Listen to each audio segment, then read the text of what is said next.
So hey guys, today we're going to talk about the lesson 6 in the ABM 111 module, which is all about commission.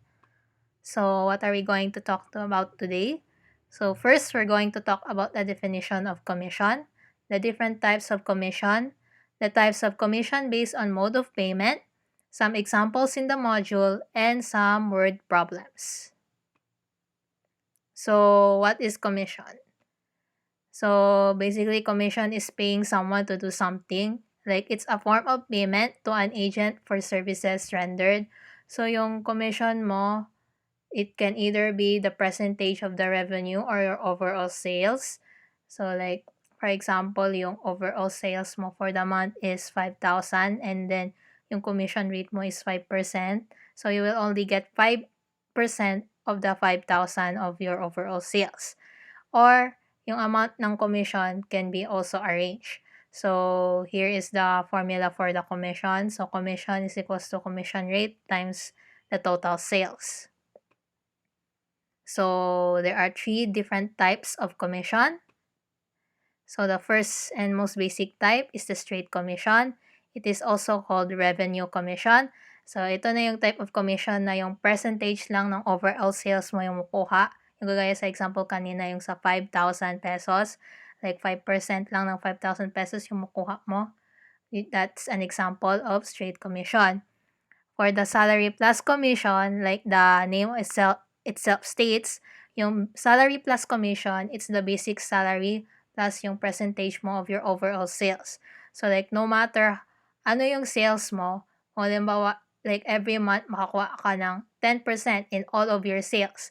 Like no matter like 1,000, 2,000, 3,000 yung halimbawa sales mo yung for the consecutive months.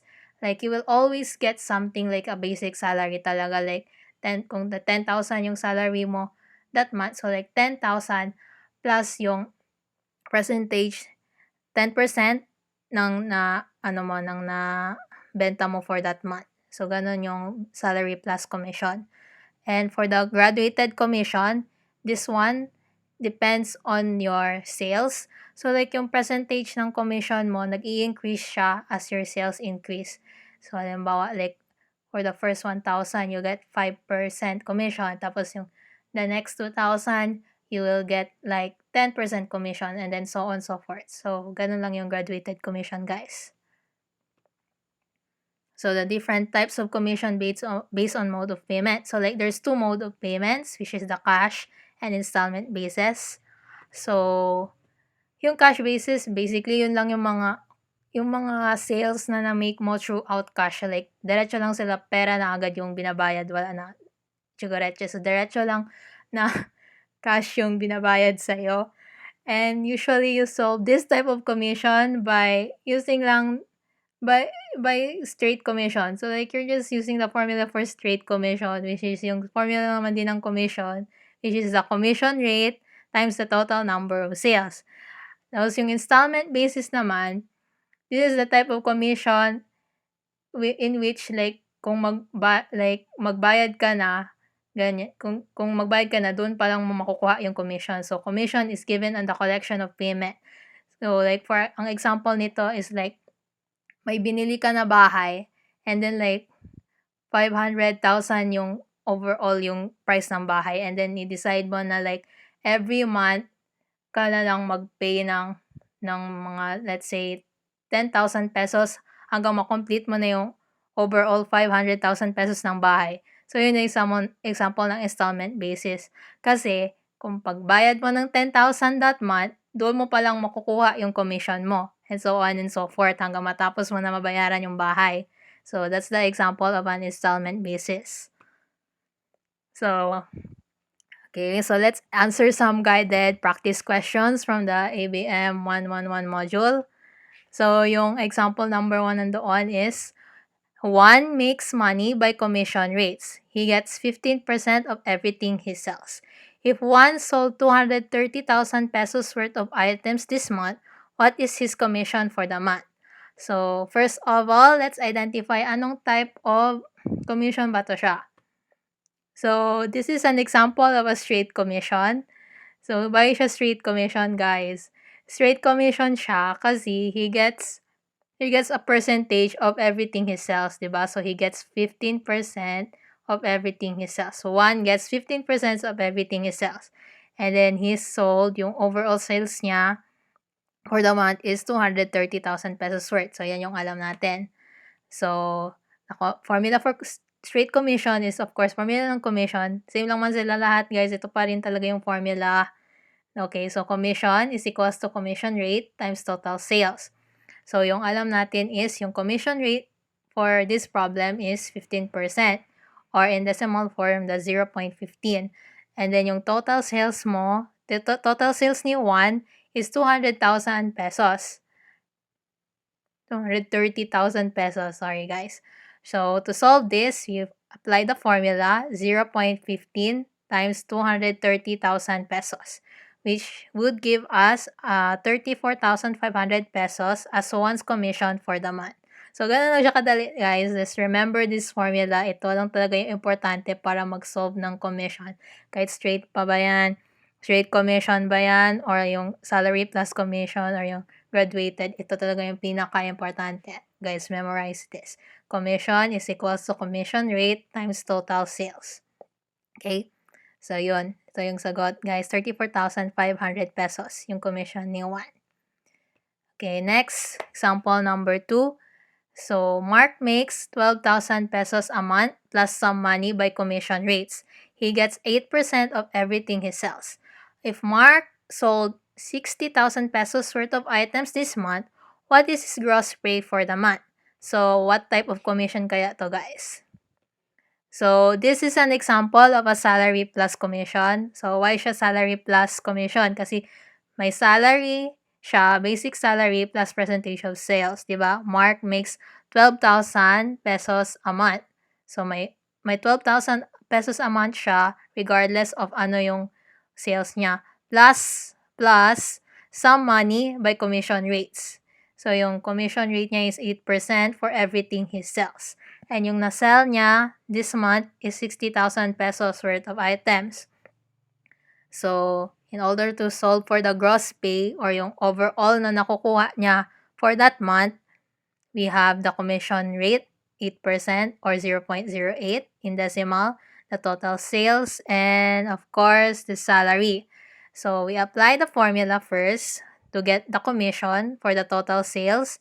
That is 0.08 times 60,000 pesos, which would give us 4,800 pesos. And after that, to get the gross pay, we will add the salary, the basic salary, which is 12,000 pesos, plus the commission, which is 4,800 pesos, which will give us 16,800 pesos. So, Mark's gross pay for that month is 16,800 pesos. Yan lang siya, guys. And here is the last example. So, John receives 10,000 pesos as monthly salary. As an agent, his monthly quota is 50,000 pesos worth of beauty products, for which he gets 5% commission on all sales beyond his monthly quota. If he sold 75,000 pesos worth of beauty products this month, what is his gross pay for this month? So, what type of commission is this? So, this is still an example of a salary plus commission. Why? Kasi may salary pa rin siya, gagaya the last question, which is 10,000. John receives 10,000 as monthly salary. Tapos, he gets 5% commission beyond his monthly quota, which is 50,000 pesos, yung quota niya. And he sold an overall net sales of 75,000 pesos. So, how do we solve for the commission? So, same pa rin yung formula. Yung commission rate, which is 5% or 0.05. 5%. Okay. And then the total sales, we have 75,000. The quota, which is 50,000. And then the salary, which is 10,000 pesos. So, first, kunin muna natin yung commission. Percentage of sales ng commission. Okay, so, since John receives commission beyond the monthly quota, dapat subtract muna natin yung overall sales niya, overall sales from the monthly quota. So, that's 75,000 yung total sales minus yung quota.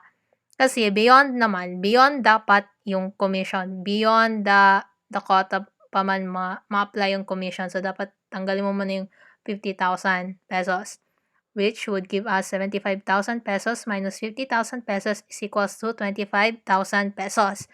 So, after getting the amount valid for commission, i-apply na natin yung formula, which is commission is equals to commission rate times total sales. So, we get commission is equals to 0.05 times 25,000 pesos, which would give us a commission of 1,250 pesos.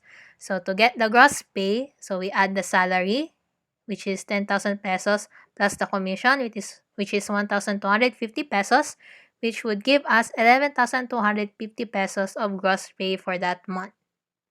So, yeah, ganun lang siya, guys. Okay, so ito yung mga extra word problems na like wala siya sa module, but I hope this would help you guys. So, word problem 1. Bob Elliott sells lumber. He earns 9% commission on the first $25,000, 11% commission on the next $30,000, and 50% on sales over $55,000.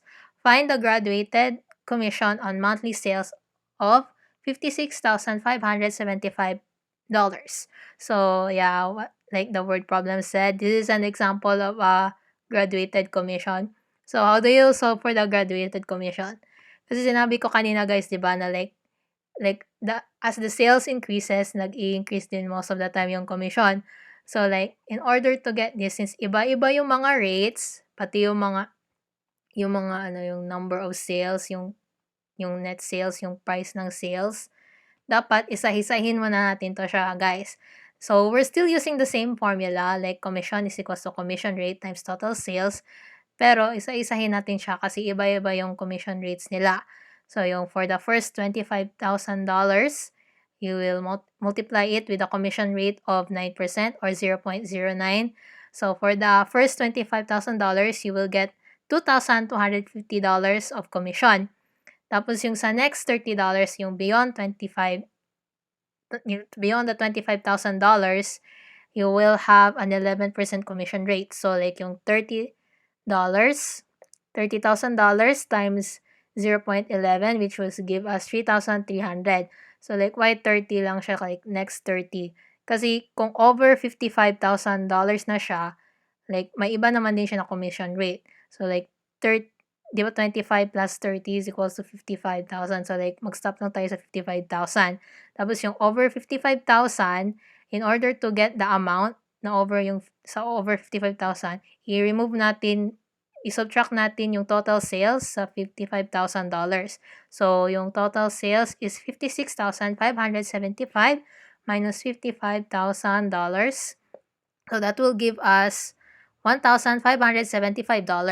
So, yung over $55,000 na sales na nakuha ni Elliot, i-multiply natin siya sa 15%. So, 1,575, times 0.15 will give us a commission of 236.25. So, in order to get the total graduated commission, i-add na natin to sila lahat after getting all the commissions. So, 2,250 plus 3,300 plus 236.25 will give us a graduated commission of 5,786.25 for the month. So, guys, ito yung total commission ni Elliot for the month, 5,786.25. So, in order to solve the graduated commission, dapat isa-isahin mo talaga siya yung commission rates, pati yung yung kailangan for the commission rates. Like, isa-isahin mo talaga yung 9%, 25, 9% at $25,000, 11% and $30,000, 15% and $55,000. Yung beyond ng $55,000. Okay, so next we have the word problem 2. So, a house is sold for 3 million pesos and is paid on yearly installment basis of 375,000 pesos for 8 years. The commission rate of the sale is 6%. How much is the commission at the end of the period? So, guys, this is an example of an Commission on installment basis. Why siya installment basis? Kasi every year pa siya mag-pay ng para mabili yung house. So, like, every year siya mag-pay, guys. Hindi niya diretso binayaran yung bahay. So, it's not a one-time payment. So, in this case, yung commission kasi 'di ba sa installment basis, like I mentioned kanina, like pagbayad pa lang ng person on that day, doon pa lang makakuha yung person ng commission. So, kung mag-pay yung person ng ₱375 for the first year, may commission yung person. If mag-pay siya na another ng ₱375, ₱375,000 on the second year, makukuha naman yung person ng another commission and so on and so forth hanggang mabayaran niya yung bahay, which is ₱3 million.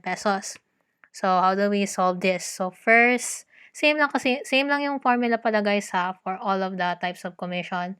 Commission pa rin is equals to commission rate times yung amount talaga for here since yearly yung commission. So, commission is equals to commission rate times yearly payment. So, we have the commission rate which is 6% or 0.6 in decimal form, 0.06 in decimal form. The yearly payment which is ₱375,000. So, for the yearly commission, we have 0.06 times ₱375,000, which will give us a yearly commission of ₱22,500. Since ang ni-ask dito is yung how much is the commission at the end of the period, so ano yung commission niya at the end of 8 years? So in order to get the total commission, you have to multiply the yearly commission which is ₱22,500 times the number of yearly payments, which is 8 years. So in order to do that, we get 22,500 times 8, which is give us a total commission of ₱180,000. So ito yung total commission ng person for selling the house, guys, ₱180,000. Okay, remember din kasi for installment basis kasi hindi naman siya yearly, pwede din siya monthly. So, kung monthly commission naman siya, so monthly commission is equals to commission rate times yung monthly payment. Tapos yung total commission naman is monthly commission times the number of monthly payment. So, like, be wary of this, guys. Like, depende to yung formula sa amount of times na mag-pay yung person. Since gano'n naman yung installment basis, you will only get the commission once the person pays on the installment. Ganon. So, yun lang guys.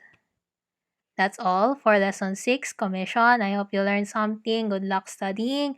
And don't forget to take care of your health, guys. So, bye. See you next time. Hey guys, so today we're going to talk about the lesson 7 in the ABM 111 module, which is about the down payment, gross balance, and current increase balance.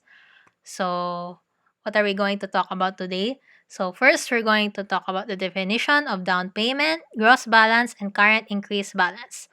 After that, we're going to answer some examples in the module. So, what are the definitions of these terms? So, the down payment, this is the first payment that one makes when one buys something with an agreement to pay the rest later. So, ito yung first payment. First payment yung down payment. And then, yung naiwan na amount ng binili mo, later mo na siya bayaran. So, yung formula for down payment is equals to the unit price times the down payment rate. So, this is the formula for down payment. For the gross balance, so this is also known as the book balance. So this is a total amount of money a bank has on deposit before adding or subtracting regulatory obligations. So this is the amount of money yung na-finance sa bank. So ito yung amount of money na bayaran mo, yung gross balance after ma-subtract na yung down payment. Kasi ito yung ma-finance sa bank. Ito yung maiwan after mo bayaran yung down payment. So, the formula for gross balance is equals to unit price minus the down payment. So, yun nga, amount to be paid left after subtracting the down payment. That's the gross balance. And the current increase balance naman, ito yung total amount that you must pay. So yung ito, it's not just the amount left in the bank. It's not just the gross balance you're going to pay in the current increased balance, but this would also include the penalties, the interest, pati yun na nga, yung unpaid balance from a loan or payment. So yung formula dito is the formula for current increased balance is equals to the gross balance times 1 plus times multiply mo siya sa 1 plus the interest rate. So 1 kano ba 10% yung interest rate mo, 'di ba? Like sa decimal that's 0.1, 0.10 siya sa decimal yung 10%. So like 1 plus 0.10 which will give you 1.10 yun yung i-multiply mo sa gross balance. So ganun siya. So like but may 1 kasi 'di ba hindi lang penalties or interest yung ibabayaran mo sa current balance. Like that's not just the penalties or the interest, but this also includes the unpaid balance from the bank, yung gross balance. Yes. So yeah, ito yung formula for current increased balance, guys. Gross balance times the quantity of 1 plus the interest rate. So examples these are from the guided practice of the ABM 111 module. Yes. So example 1, Terry sold a condominium worth of 1,540,000 pesos, which would be financed by a bank or through Pag-ibig. He told his buyer that the required down payment was 20% of the unit price. So these are the things that we must look for. So how much was the down payment paid by the buyer? How much was the gross balance or the amount to be financed by the bank or Pag-ibig? And how much is the current increased balance if the bank charges an interest rate of 15%? So we're going to look for the down payment, the gross balance, and the current increased balance. So ito yung mga formulas. Yung kanina, yung down payment is equals to unit price times the down payment rate. The gross balance is equals to unit price minus the down payment. Current increased balance is equals to gross balance times the quantity of 1 plus the interest rate. So, we know that the unit price of the condominium or yung worth ng condominium, yung price ng condominium is 1,540,000 pesos. So that's the unit price. Yung down payment rate is 20% or 0.20 and the interest rate is 15% or 0.15. 20% yung required down payment and interest rate for the current increased balance is 15%. Okay. So first, we need to look for the down payment. So to look for the down payment, we apply the formula. So 1,540,000 pesos times 20% or 0.20, which will give us 308,000 pesos. So this is the down payment. In order to get the gross balance, we get the unit price again, and then we subtract that to 308,000 pesos, which will give us 1,232,000 pesos. So this will be the gross balance. As for the current increased balance, we also apply the formula, which is the gross balance, which is 1,232,000 pesos times 1.15. 1.15 siya kasi 1 plus the interest rate. So the interest rate man is 0.15% or 0.15 in decimal. So 1 plus 0.15 would give us 1.15. So the current increased balance would be 1,416,800. So ito yung total na ibabayaran ni Terry. Like naiwan sa bayad, yung babayaran niya at the end, yung naiwan na kailangan niya bayaran. Okay? So, yun lang guys for example number 1. As for example number 2, okay, Debbie purchased a house in a subdivision whose total contract price is 1,380,000 pesos. A reservation fee of 30,000 pesos and a down payment of 25% of the unit price must be paid first. So the reservation fee and down payment is to be deducted from the total contract price. The balance will be paid through a housing loan from a bank. How much was the gross balance or the amount to be financed in the bank? And how much is the current increased balance after if the bank charges an interest rate of 15.30%? So in this problem, we're going to look for the gross balance and the current increased balance. So for this example, we're going to only use the gross balance formula and wait, we're going to use all of the formulas. Kasi yung gross balance kasi kailangan mo yung down payment for the formula for the gross balance. So, gagawin mo pa rin siya lahat since all three of these are connected. So, we know that the unit price is 1,380,000 pesos. The down payment rate is 25% or 0.25, and the interest rate is 15.30% or 0.1530. Ito. So, first of all, we need to look for the down payment, which is the unit price, 1,380,000 and 1,380,000 pesos times the down payment rate, which is 0.25, which will give us 345,000 pesos. This is the down payment.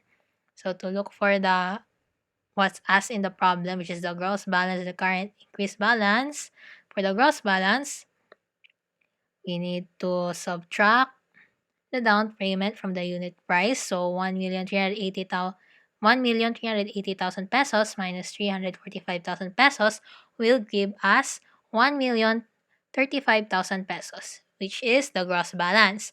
As for the current increased balance, we take the gross balance and then we multiply it to 1 plus the interest rate. So that would be 1 plus 0.1530, which will give us 1,193,355 as the current increased balance. So, yun lang guys for lesson 7. I hope you learned something and good luck studying and take care of your health.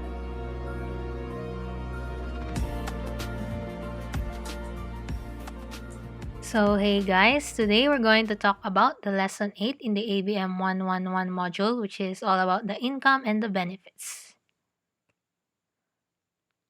So, what are we going to talk about today? Today, we're going to talk about the definition of salary, wage, income, and benefits, the list of benefits, gross and net income, and some examples in the module. So, the definition of terms.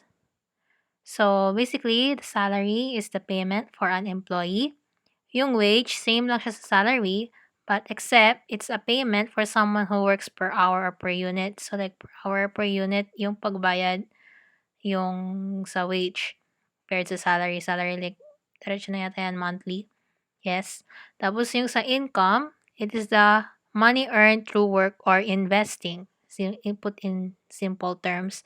And the benefits is the compensation paid to an employee beyond salary or wages. So, what are some list of benefits? So, we have the bonus, additional payment for employees. The 13-month pay, this is the 1/12 of the annual salary usually paid at the end of the year. So, like, yung total salary earned throughout that year divided by 12. So, usually yung 13-month salary, if same lang yung salary mo throughout the year, like, halimbawa, 30,000 pesos yung salary mo every month, and then same lang siya in that year for 12 months.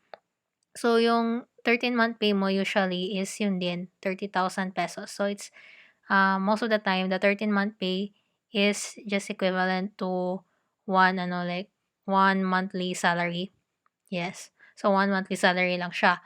Pero, sometimes kasi, like, for example, like, for the first 6 months, baka same yung salary mo, 30,000 pesos. Pero, pag dating sa 7th month, like, nag-change siya, naging 40,000 pesos.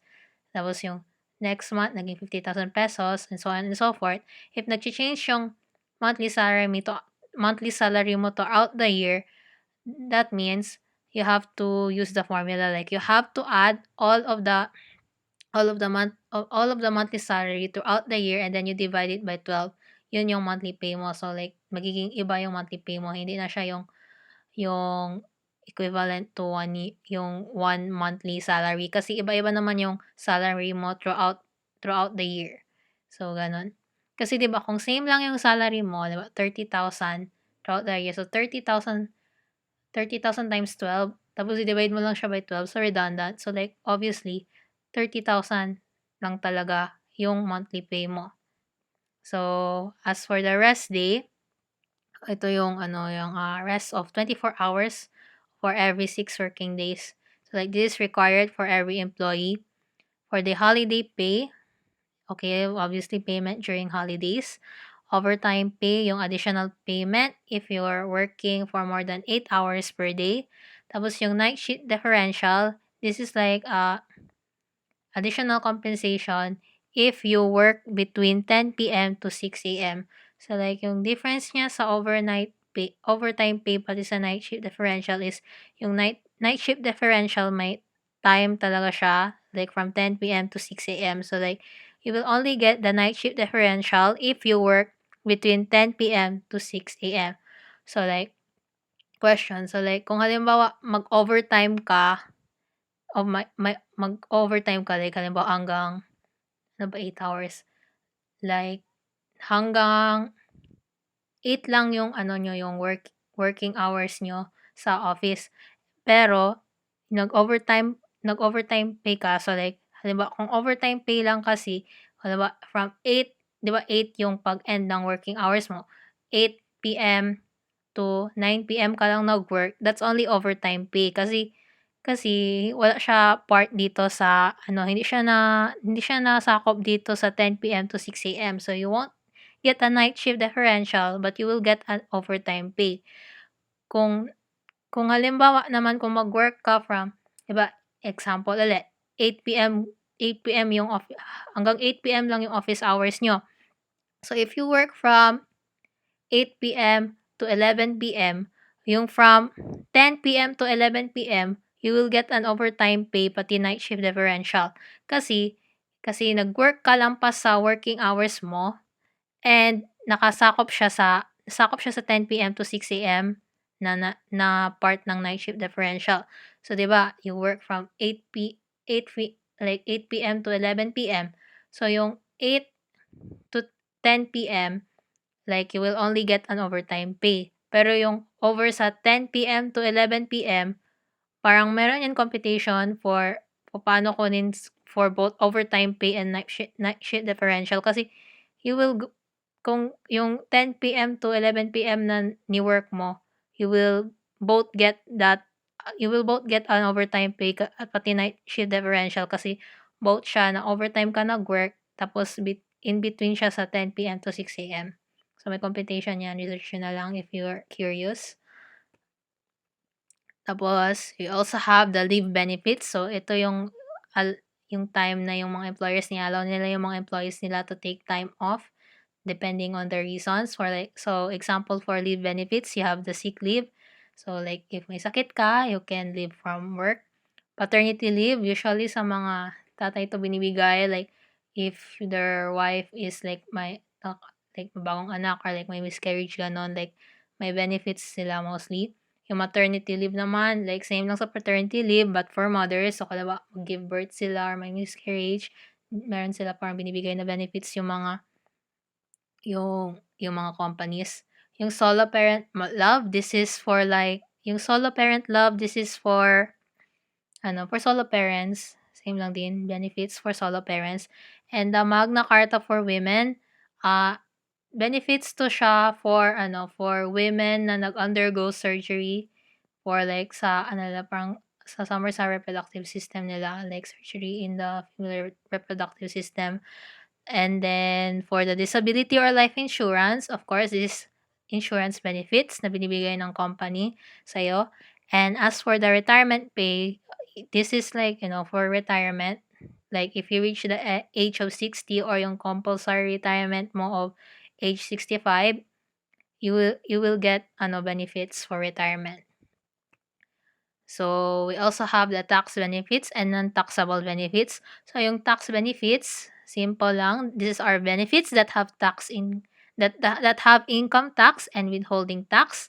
And yung non-taxable benefits, which is also called de minimis, these are benefits exempted from tax.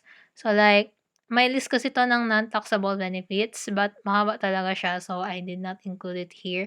So if you wanna look into it more, meron 'tong mga example ng non-taxable benefits sa ABM module, and you can also search it online. Basta kung hindi siya non-taxable benefit, immediately na yun siya maging part ng tax benefits. So like, kung wala siya sa listahan ng non-taxable benefits, may tax yung benefits na yun, okay? So, okay, so let's go to the definition of gross and net income. So, the gross income is the total salary or income. So, ito yung total compensation earned by an employee for a certain period of time. So, ito yung total salary or income. While the net income, this is also known as the take-home pay, ito yung difference between the gross income and like total deduction. So, like yung net income, ito yung makukuha mo sa salary mo or sa income mo after makuha na lahat ng deductions. Okay? So, the formula for net income is equals to gross income, yung total salary mo without the deductions, minus the total deduction. So, gross income minus total deduction will give you net income. So, let's go to the examples. This is from the guided practice. Okay, so example number 1. Cisco is an engineer with a salary of 75,000 pesos in a month.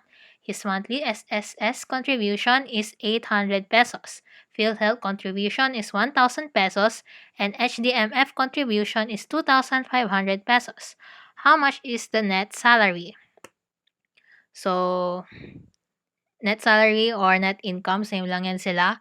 Diba yung formula for net income is equals to gross income minus total deductions.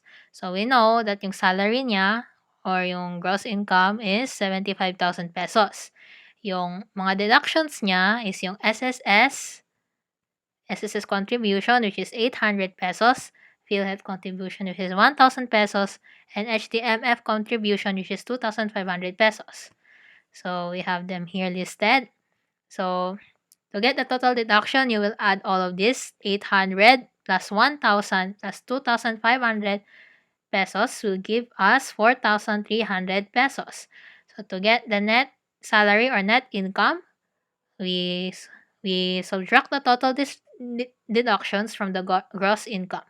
So, we get 75,000 pesos, which is the salary or gross income, minus 4,300 pesos, which is the total deductions. This will give us a net salary of 70,700 pesos. So, Cisco's net salary is 70,700 pesos. Okay, next. Sample number 2. The tax of Mr. Cortez on a year is 999,000 pesos. If his monthly benefit contribution is 4,600 pesos and a salary of 800,000 pesos monthly, what is his monthly net salary? So, for this, same lang din net income. Formula for net income. So, net income is equals to gross income minus total deductions. So, we have the monthly salary, which is 800,000 pesos. Tapos, yung monthly contribution niya is 4,600 pesos. Tapos, meron din tayo yearly tax. Yearly yung tax, on a year is, the tax of Mr. Cortez on a year is 999,000 pesos. So, yearly na to for the entire year. Problem is, yung lahat ng binigay na mga given is all in monthly. Monthly salary, monthly contribution, so on and so forth. So, paano to? So, first of all, since kailangan kasi natin malaman para fair, dapat yearly yung yung tax, dapat monthly din siya. So, like, di ba, in a year, may 12 months. So, to get the monthly tax, we divide 999,000, which is the yearly tax, to 12 to get the monthly tax, which will give us 83,250 pesos. So, ito yung total deduction ng monthly tax niya for that month. So, to get the total deduction, you add 83,250 pesos plus the monthly contribution, which is 4,600 pesos, which will give us the total deduction of 87,850 pesos. Okay, gets yun, guys? Kasi yearly siya. Yearly itong 999,000 pesos. Yearly siya ha. Yearly tax to. And the other given is monthly. So, monthly benefit, contribution, and monthly salary. So, dapat monthly din kunin natin yung tax para makuha natin yung monthly net salary kasi monthly net salary ang niaas. Okay? So, it's yun na yun, 999,000 divided by 12 months, which will give us 83,250 pesos per month. You add this with yung other deduction, which is the total contribution, which is 4,600 pesos, which will give us a total deduction of 87,850 pesos. So to get the net salary for that month, we get the monthly salary, which is 800,000 pesos minus 87,850 pesos, which will give us 712,150 pesos. So Mr. Cortez monthly net salary is 712,150 pesos. So, yun lang guys. Yun lang for this lesson. So, I hope you learned something. Good luck studying and don't forget to take care of your health. So, bye!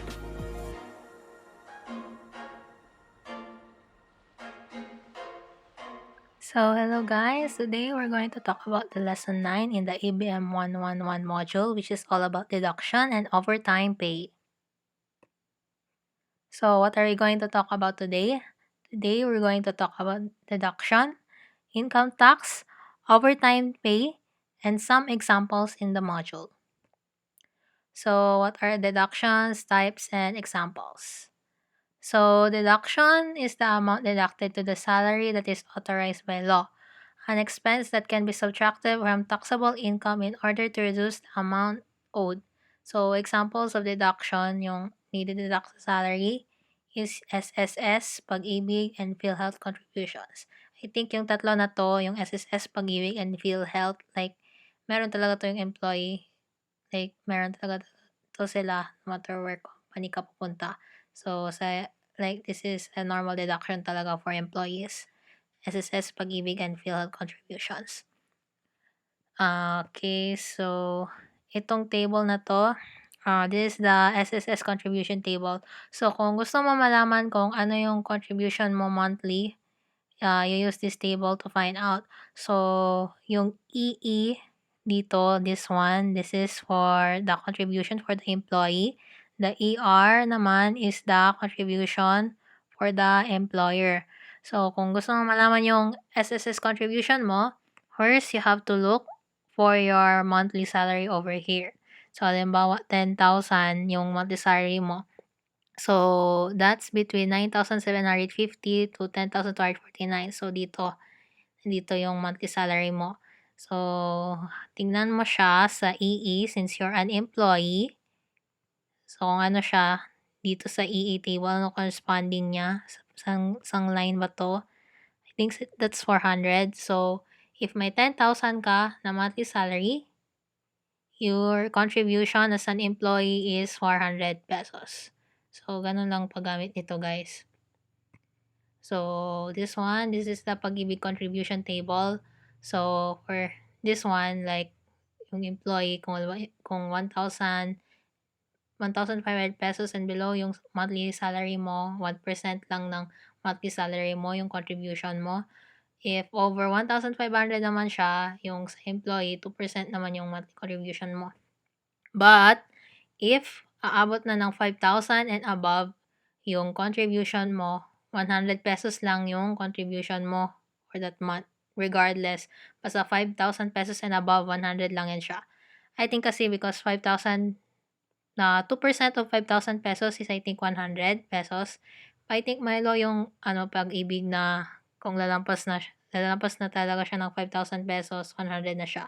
So, kahit halimbawa 50,000 pesos yung monthly salary mo, your contribution is still 100 pesos. Either way.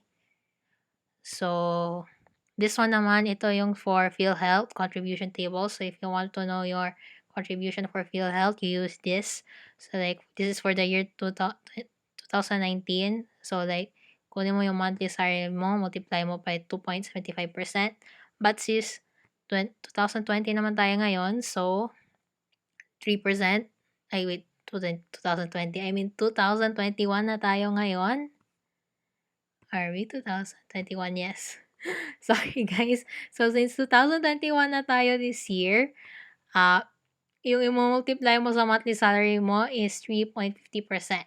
So, if you have a monthly salary of 10,000 pesos, multiply it to 3.50%, which will give you 350 pesos, I think. Yes, 350 pesos yung monthly salary mo. If 10,000 pesos, yung 350 pesos yung monthly contribution mo. If 10,000 pesos yung salary mo per month. That's for the year 2021. Antayan nyo yung year, guys, ha. Kasi iba-iba siya every year. Okay. So, may two types of deductions tayo. So, we have the mandatory deduction and the voluntary deduction. So, yung mandatory deduction, it's also called the statutory or the standard deduction. Ito yung mga deductions that the employers are required to deduct by law. So, example nito mga income tax, SSS, GSIS, yung HDMF, and the like. Tapos yung voluntary deduction, these are deductions that employees ask to deduct from their payment. So, yung mga deductions na yung employees mismo yung nagsasabi sa mga employers nila na tanggalin. So, examples of this are usually insurance like retirement, health, and life insurances. So, like, yun lang. Hindi pwedeng magkuha ng deduction sa salary ng mga employees unless like required siya by law or sinabi siya ng employee itself, So, like, hindi pwede yung mga employers like magkuha sila agad ng deduction sa salary ng employee if hindi siya required by law or hindi siya ni-ask na employee na i-deduct sa salary nila. So, we're going to discuss about income and withholding tax naman, definitions ng terms in the table. So, yung income tax, ito yung tax imposed to income from salary, wages, etc. So, like, tax sa income mo, overall salary and all. Tapos, yung withholding tax, income tax withheld from your paycheck. So, yeah, tax din to na kinukuha ng mga employers mo. The withholding tax will be only applied to the taxable income. So, ano yung taxable income? This is the formula for the taxable income. So, like, that's the basic salary minus the total contributions. So, kukunin mo muna yung deductions mo from the contributions in your basic salary to get the taxable income. Kasi yung overall salary mo, halimbawa, 15,000 pesos yung salary mo, tapos yung mga total contributions mo or mga deductions mo is like mga 5,000. So, 10,000 pesos na lang yung taxable income. So, yun lang yung pwede lagyan ng withholding tax ng company. So, this is the table for the revised withholding tax table. Tinitingnan mo lang yan dito, like, halimbawa, monthly, daily, semi-monthly, weekly, daily. Mostly kasi monthly naman yung salary. So, you look here. Hanapin mo muna yung salary mo. Saan ba siya yung salary mo? Is it below 20,833 pesos and so on and so forth? So, if halimbawa, 20,000 pesos lang salary mo, which is below 20,833 pesos, so yung withholding tax mo is 0. So, wala kang withholding tax. So, ganun lang yung paggamit ng revised withholding table, guys. Tingnan nyo lang dito yung salary nyo. And then, you look here kung anong gawin. Kung ano yung sinasabi nila na prescribed withholding tax mo. Okay? So, now let's discuss overtime pay. So, yung overtime pay, of course, discuss na natin ito from the previous lesson. So, this is payment for employees who work for more than 8 hours per day. So, yung overtime pay, kasi yung overtime pay kasi, may different kinds of overtime pay. May regular overtime pay, yung holiday overtime pay. Discuss natin later. But yung format talaga ng formula niya, ng overtime pay is mostly the same. So, like, yung percentage ng overtime pay times hourly rate mo times yung number of overtime hours. So, yan yung formula for overtime pay. Yung mostly yung difference lang sa overtime pay depending sa type is yung sa percentage lang. What I mean by type is yung ito. So, like, yung overtime pay, marami siyang types, 'di ba? So, like, there's a regular overtime pay, which is 125% yung percentage niya. Pero look at the rest, 'di ba? Like, same lang naman yung format ng formula, iba lang yung percent. So, kung ba rest day, for rest day siya or special public holidays. So, kung like for the first 8 hours, 130% yung percentage for the overtime pay, tapos yung hourly rate, tapos number of overtime hours work. So, guys, tingnan nyo na lang. Nasa module din to, guys. You can refer this to the module. Tingnan nyo na lang. This is the formula if for regular day, rest day off, or special public holidays. Mga special public holidays falling the employee's rest day. Meron din. And meron din for regular holidays and regular holidays on the employee's rest day. So, ito yung formula. So, just be aware of the percentage. Okay? Kasi iba-iba yan for each type of overtime pay. I know madami, but kaya nyo yan, guys. Memorize. Go. So, okay. Examples from the modules na tayo. Yay! So, this is from the guided practice. So, example number 1. Andy has a monthly salary of 30,500 pesos. If her benefits include SSS, Pag-ibig, and PhilHealth, how much is his net pay per month? So, since ang year natin ngayon is 2021, so yeah, I'm assuming this year 2021, guys. So, monthly salary, alam na natin is 30,500 pesos. Yung contribution for SS, di ba, like, tingnan natin yung 30,500 pesos, no, sa table. Lang, let's go to the table again. Okay, so 30,500 pesos, right? So that's above 19,750 pesos. So looking at the EE side, which is for the employee, that's 800 pesos. So your contribution is 800 pesos. That's for the SSS. Tapos yung for Pag-ibig, 100 pesos lang siya. Kasi 'di ba, if exceeding na siya sa 5,000, ito yung table. If exceeding na siya sa 5,000 pesos, 5,000 pesos and above, 100 pesos na lang yung contribution mo for Pag-ibig. Tapos, as for PhilHealth naman, so, di ba may monthly salary tayo of 30,500 pesos. 30,500 pesos. Sorry guys, palit-ulit dito bumabalik. So, since year 2021, so sa hanapin natin yung range, saan siya parte, yung 30,500 pesos, which is from 10,000.01 pesos to itong part, 69,999.99 pesos. So, somewhere dyan yung salary mo. So, to get the PhilHealth contribution, you multiply 30,500 pesos to 3.50%.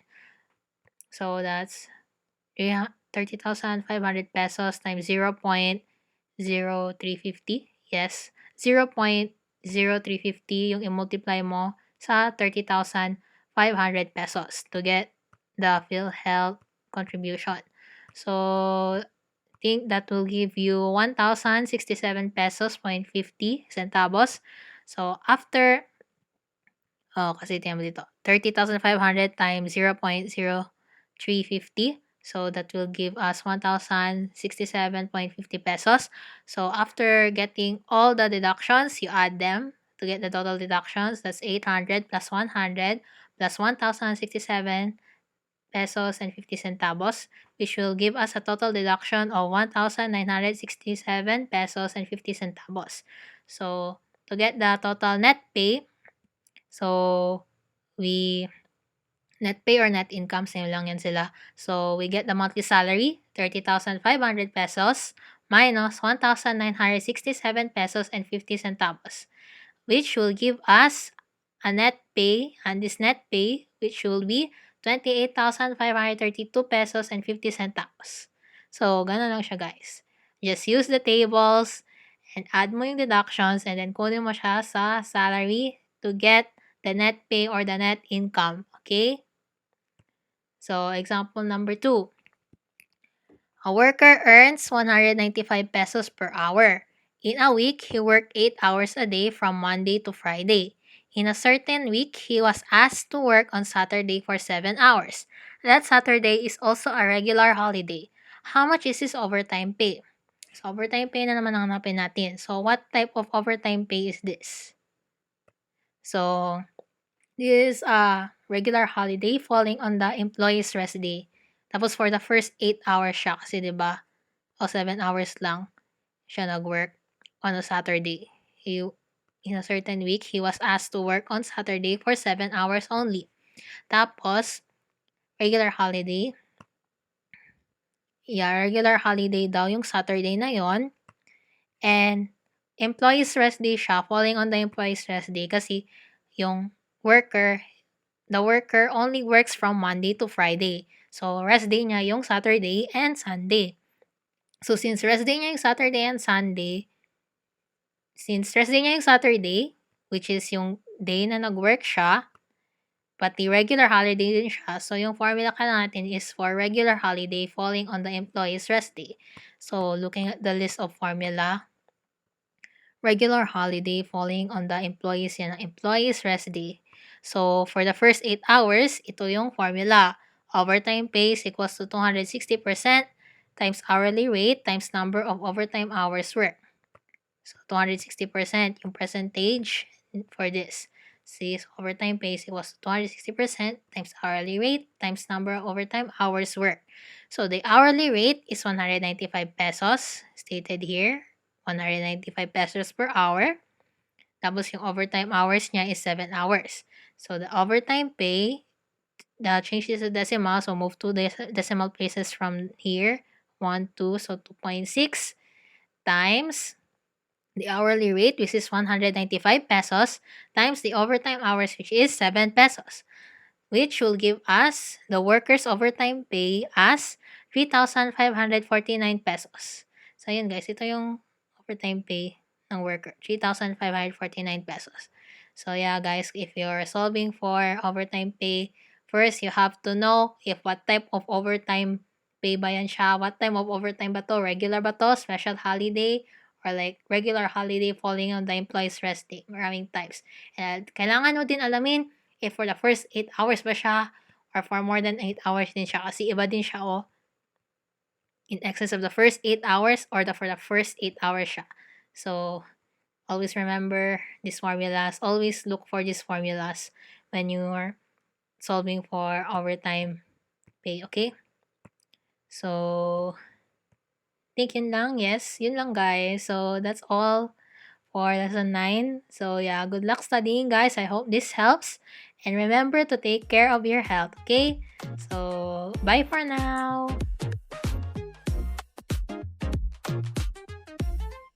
So, finally guys, we're going to discuss the lesson 10 in the ABM 111 module, which is all about e-spreadsheet and data presentation.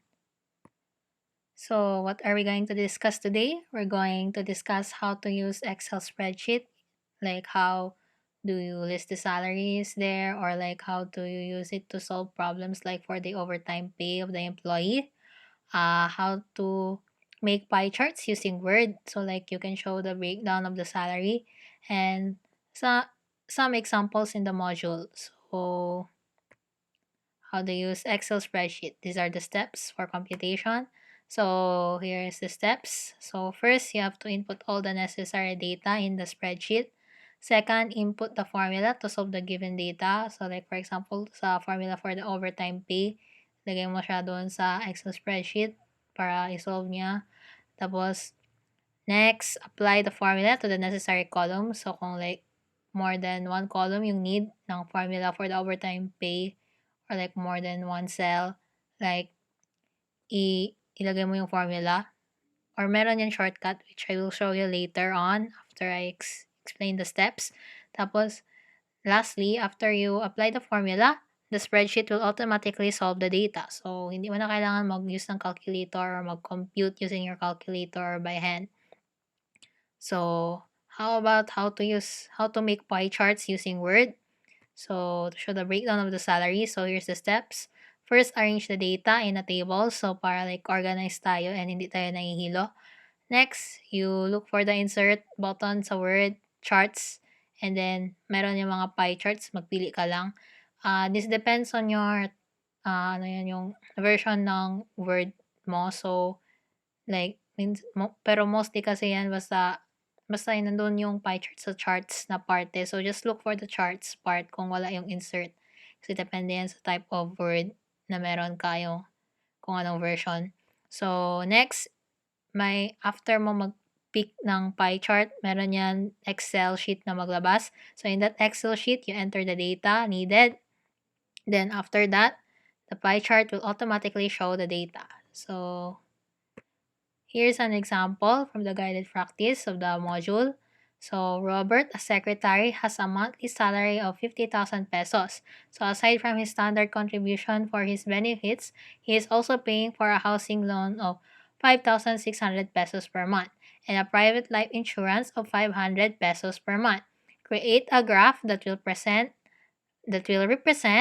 the employee's salary breakdown and answer the following follow-up questions. So, ito yung follow-up questions. How much is the Robert's net salary? How much is his taxable income? How much is his standard deduction?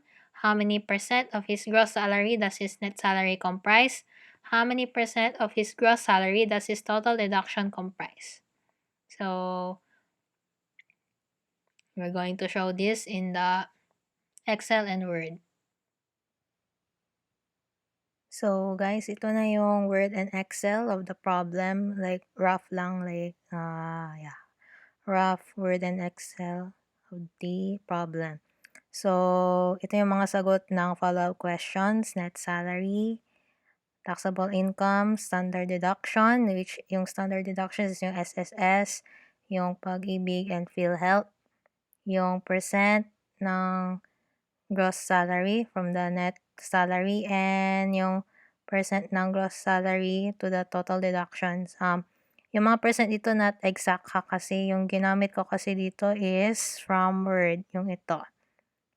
But if you want the exact percentage, you get the amount. Halimbawa, yung sa, ano ba yung example dito? Sa net, net sa total deduction. Oh, yan, total deduction. Kasi yung total deduction, you need to add this all.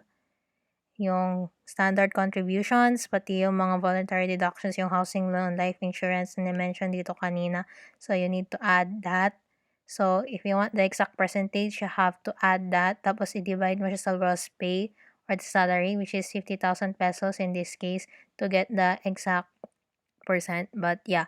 So, hindi to exact masyado yung mga sagot. Like, this is like a rough draft only, like 70% yung sa net salary and 30% yung sa total deductions. So, yung sa steps na tayo on how to do yung sa pie chart forward. So, first, you need to put in the table, like, ilist mo yung ano mga kailangan. So, the gross salary, which is 50,000 pesos. Yung standard contributions, yung SSS, PhilHealth, and Pag-ibig. Yung how to solve this, yung sa previous lessons, yung mga tables, nilagay ko na lang agad since alam niyo naman how. Tapos, total standard deduction, since ito yung standard deduction, i-add yan all. Taxable income, gross salary minus yung total standard deductions. Tapos, income tax, yun yung table nito is for yung withholding tax. Yung taxable income, gamitin nyo yung taxable income sa withholding tax contribution table, and then makuha nyo yung income tax. And then yung voluntary deductions, nakalist lang dito, which is yung housing loan, 5,600 pesos, and yung insurance, private life insurance, which is 500 pesos per month. So, nakalist lang dito. So, to get the net salary, gross salary minus lahat ng deductions na to. So, yeah, you'll get the net salary. So, Okay, back to the pie chart. So, how to make the pie chart. So, first, list nyo yung kailangan ilagay sa pie chart in a table, which is ito. Mostly ito yung mga contributions, the housing, ito, life insurance, net salary. Yung hindi naka-bold niya, yung hindi naka-bold, pati itong income tax. Yung hindi naka-bold, pati yung income tax, yung need. Tapos, after that, para depende kasi ito sa word. Next step, after mo i-list lahat, punta ka sa iba kasi may insert, but for my word, charts na agad. Tapos may pie. Click the pie. Tapos pili ka na kung ano gusto mo na pie dyan.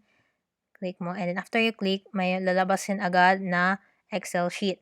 So, if lalabas to, ilagay mo na yung mga necessary data in the Excel. In my case, ni-copy-paste ko lang. So, ito yung Excel sheet nito. Delete natin to. Ito na yung kalabasan niyan. Ito, nilagay ko lahat yung excess contribution, PhilHealth, Pag-ibig, income tax, housing loan, life insurance, and net salary. So, ito nilagay ko lahat. Don't know how to ipalaki ko na lang. So, yeah, there you go. Yan yung mga values. So, yan yung nilagay ko dito. Ignore this column, ignore this column. Ito lang yung lumalabas dyan. So, you put the amount for which, for excess contribution, 800, all that. Tapos, ito na lalabas. So, yung data lalabas dito, pwede siya maging percentage. Pili ka lang dito yung sa chart layouts. Pwede din siyang diretso data talaga. Like this. Yung nakalagay dito. Pwede din yung percentage lang. Which is, yan. Yan. Percentage na yan siya. Yan. Percentage siya agad lahat. So, after mo nga nailagay lahat ng mga given, lalabas na siya diretso sa pie chart. So, which is this. I'm using the percentage here kasi percentage kasi hinihingi dito sa 4 and 5. But as I said kanina, if gusto nyo exact talaga, you get the amount of what you're looking for. The amount of the percentage you want to look for, tapos divide mo siya sa gross pay or sa salary, yung overall salary. Okay? So, as for the Excel naman, nakita niyo naman tong Excel. So, yung first step kasi sa Excel is to input all the necessary data. For example, ito. Tapos, input the formula. So, for example nito is, di ba kailangan ko kanina hanapin yung total standard deductions. So, yung total standard deductions, kasi yung mga standard deductions is yung SSS, PhilHealth, and Pag-ibig lang. So, itong tatlo. So, ito yung naka-bold. Yan yung total standard deductions. Lawat yan. Wait, ito pala. Yes, ito yung total standard deductions. So, yan. Yung itong naka-bold yung total standard deductions. So, nilagay ko lang yung formula. Ni-add ko to. B2 plus B3 plus B4. Yung mga cells kung nasaan yung amount. To B2, B3, B4. So, yan. Tapos, also mentioned kanina, next step, if kailangan siya for all the others, halimbawa, kailangan ko din kunin yung itong tatlo. For example, pwede ko siya i-apply to other cells by clicking ito yung parang dot dito sa side. Pwede mo yan i-extend para i-apply to as many cells as you want. And then, if you do that, yan, apply na yung formula. Pero nag-move yan siya guys, so be worry. Halika dito, from B2 to B2, B3, and B4 yung ni-add. Pero yung dito kasi ni-add niya B3, B4, and B5. So, yun. So, yun guys. So, ito lang man kailangan ko. So, for the total standard deductions, that's 800 plus 1,750 plus 100. So, yun, 2,650 pesos, which is nandito na siya. So, after yan, yun na. Nasisolve na automatically ng Excel worksheet. So, yun lang guys for this lesson. If you wanna learn more about Excel, spreadsheets, and Word, like marami namang mga videos sa YouTube, you can just search how to use it. And yeah, sana may na-learn kayo dito guys. Sorry, medyo magulo to, yung Word and Excel, but I hope you learned something. Good luck studying, and of course, remember to take care of your health guys. So, bye!